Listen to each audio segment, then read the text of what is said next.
welcome back to my film and TV feature. I hope you're all staying safe and well. We've got a film to look at today, an action horror film, yes, brand new, directed by Ben Brewer, from a screenplay by Michael Nillen, and this one has one of my favourites in it. Yes, so hopefully it was a half decent watch. Well, I'll let you know. It stars Nicolas Cage, this one. So go and look at something called Arcadian. Please, if you're new to the channel, push that subscribe button, push the bell notifications. Everything film and TV, of course. Great to have you on board. Reviews like this, information vlogs, series reviews, lots of different things. Please check out the channel. If you look around the channel, you will see stuff on my football team, Manchester City, as well. So if that's of any interest, or you know somebody who might be, give them a kick in my direction, give them a nudge. I'd be very grateful. And if you like this film, Arcadian, a bit of a mixed bag from the critics and the public on this one. Yeah, give us a thumbs up. If you like my feeble attempts to put you on it or put you off it, give me a like, guys. Give me a thumbs up as well. Is Nicolas Cage a man? He's got twin teenage sons in this, and they must fight to survive in a remote farmhouse at the end of the world, they say. Well, there you go. The challenges of growing up are made worse by the terrors awaiting the boys and their father after the sun has set. So we get monsters in this as well. They're not zombies. There's a giveaway for you. They're not zombies, that's for sure. Also stars two pretty good efforts from two younger actors, Jaden Martell and Maxwell Jenkins. This was released in the United States on or around the 12th of April.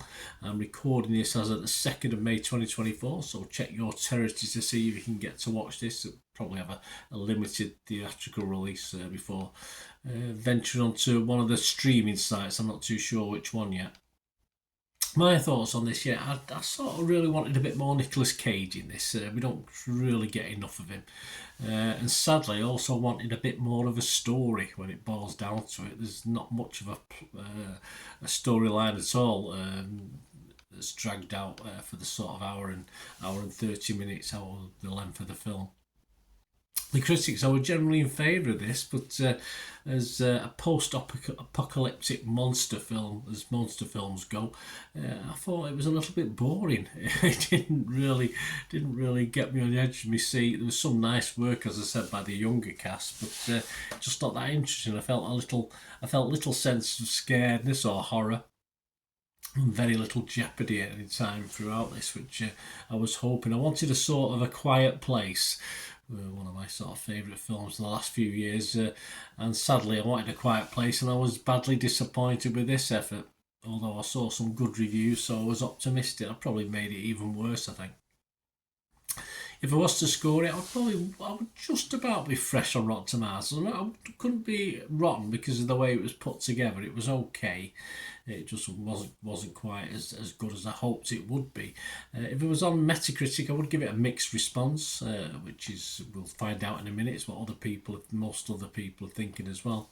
And I will score it. I will give it my minimum mark. Any less than this, and I don't bother. But for a reasonably young cast and well presented, although, as I said, the storyline left a bit to be desired and it was a little bit mundane for me. So I will give it a mark, but I'll give it my basic lowest mark of 5 out of 10.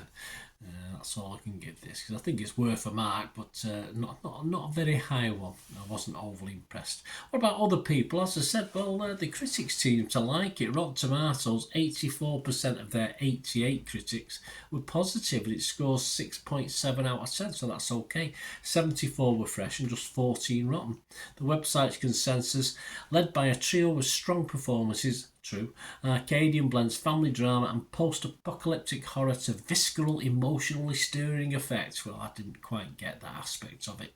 Metacritic, their average a little bit lower, 60 out of 100, but still not bad. That's based on 19 critics. 10 were positive, but like me, 9 were mixed on this one. I'll go over to the audience who not as enthused as some of the critics. The Rotten Tomatoes audience are 55% positivity, but it scored 3.3 out of 5, so that's okay. And the last one we're going to look at, with over 2,200 scores and reviews left on Internet Movie Database, it's not quite making that 6 out of 10. It's a little bit higher than me, but just under that 6. It's getting a 5.8 average, so I'd expect that to sort of hover around the 5.5 to 5.8 mark going forward on Internet Movie Database. There you go, guys. Not as good as I'd hoped. I think I'd probably have seen less hype about it, or less good results from the critics. I might have not been as down on it, but I was a bit disappointed. Let me know what you think, guys. Anyway, and say I needed a bit more Nicolas Cage in this one. I think. Thanks for watching, guys. Until we meet again, I only ask one thing, don't I? Please stay safe, everyone. Bye for now.